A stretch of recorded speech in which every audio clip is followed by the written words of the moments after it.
M P سی system جو ہے it also evolves with the changing requirements. Business environment change ہو رہا ہے, کسٹمر کی ریکوائرمنٹ چینج ہو رہی ہے. میں نے بتایا تھا کہ جیسے 1980s کے اندر, ارلی 80s میں فوڈ پروسیس فروٹ کی جو ڈفرینٹ پروڈکٹس تھے وہ 2000 میکسیمم تھے types. With in 10 years in 1990s وہ انکریز کر کے 18,000 ہو گئے. کیوں ہو گئے؟ کیونکہ کسٹمر کی ریکوائرمنٹ چینج ہو گئی. کسٹمر نے ڈیمانڈ کرنی شروع کی کہ جی زیادہ ورائٹی ہونی چاہیے, کہ ان کے پاس زیادہ آپشن ہونی چاہیے جس میں سے وہ اس کو سلیکٹ کر سکیں. سو اس بیسس کے اوپر جو پوری بزنس انوائرمنٹ ہے وہ چینج ہو رہا ہے. فار ایگزامپل کوئی نیا پروڈکٹ لانچ ہو جاتا ہے, اب اس کی وجہ سے آپ کے جو کمپنی کے پروڈکٹ ہے اس کے اوپر امپیکٹ آتا ہے, اس سے اس کی ڈیمانڈ گرتی ہے, اس سے چیزیں چینج ہو رہی ہیں, باہر سے امپورٹڈ چیزیں آنی شروع ہو گئی ہیں, ٹریڈ بیریئرز گرتے جا رہے ہیں, اور اس کی وجہ سے بزنس انوائرمنٹ چینج ہوتا جا رہا ہے. کسٹمر کی ریکوائرمنٹ وہ بہت جلدی چاہتا ہے کہ اس کو نیا پروڈکٹ ملے. نیو پروڈکٹ کی انٹروڈکشن مارکیٹ کے اندر بڑی تیزی کے ساتھ ہونی چاہیے.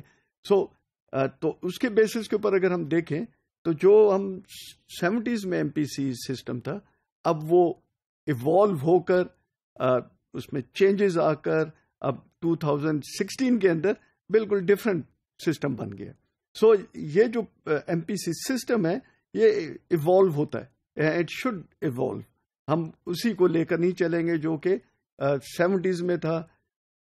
اب جو 2016 میں ہے وہ پروبیبلی 2025 کے اندر وہ سسٹم نہیں ہوگا, کیونکہ اس دن ریکوائرمنٹ چینج ہو گئی ہوں گی, اور اس کی وجہ سے آپ کا ایم پی سی سسٹم بھی جو ہے وہ ایوالو کر جائے گا. اسی طرح جو یہ ایم پی سی سسٹم ہے یہ جتنے بھی مینوفیکچرنگ ریسورسز ہیں ان کو یہ سپورٹ کرے گا. یہ نہیں ہوگا کہ مینوفیکچرنگ کے ایک سیکشن کو وہ سپورٹ کر رہا اور باقی سیکشن کو وہ نہیں کر رہا, یا آپ نے اس قسم کا ایم پی سی ڈیولپ کیا کہ جی ایک ہی پورشن کو ہم نے دیکھنا ہے, ایک ہی قسم کے ریسورسز کو ہم نے اس کو مینج کرنا ہے, باقی کو نہیں کریں گے. It is comprehensive. یہ پورے کے پوری جو آپ کی فرم کے مینوفیکچرنگ ریسورسز ہیں, مینجمنٹ ہے, یہ اس کے سپورٹ کے لیے ہے. اس کے اندر مینجمنٹ کیا کر رہی ہے, کیا اس نے ڈیسیجن لینے ہیں, کس طرح پلان کرنا ہے, اب وہ سارا کا سارا یہ جو ایم پی سی ہے اس کے سپورٹ سے وہ ڈیسیجن میکنگ میں آسانی ہوگی. ایک افیکٹو ایم پی سی جو ہے کمپیٹیٹو پرفارمنس پرووائڈ کرتا ہے by lowering the cost, production cost, اور لیڈ ٹائم کے جو پروڈکٹ ہے وہ مارکیٹ میں کتنی جلدی پہنچتا ہے وہ ریڈیوس کرتا ہے. لیڈ ٹائم, رسپانسونیس زیادہ ہو جاتی ہے. اگر یہ کاسٹ لوور نہ کرے ایم پی سی سسٹم تو یہ اس کی فیلئر ہے. کیوں؟ کیونکہ ایم پی سی سسٹم کے اندر اچھی خاصی انویسٹمنٹ لگی ہوتی ہے.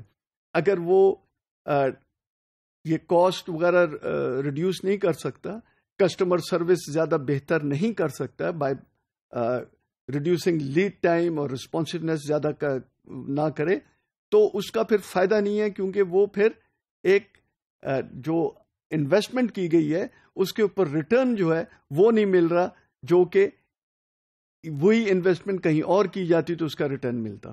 سو اس کی وجہ سے یہ فیلئر کنسیڈر کیا جائے گا. تو ایم پی سی سسٹم ایسا ہونا چاہیے جو کہ فرم کے نیڈ پوری کرتا ہے, فرم کی ریکوائرمنٹ پوری کرتا ہے, اور اس کی اس بیسس کے اوپر کاسٹ ریڈیوس کرتا ہے, رسپانسونیس بڑھاتا ہے, اور اس کی رسپانسونیس بڑھانے کی بیسس کے اوپر کسٹمر سروس زیادہ ہوتی ہے اور کسٹمرز اور آتے ہیں.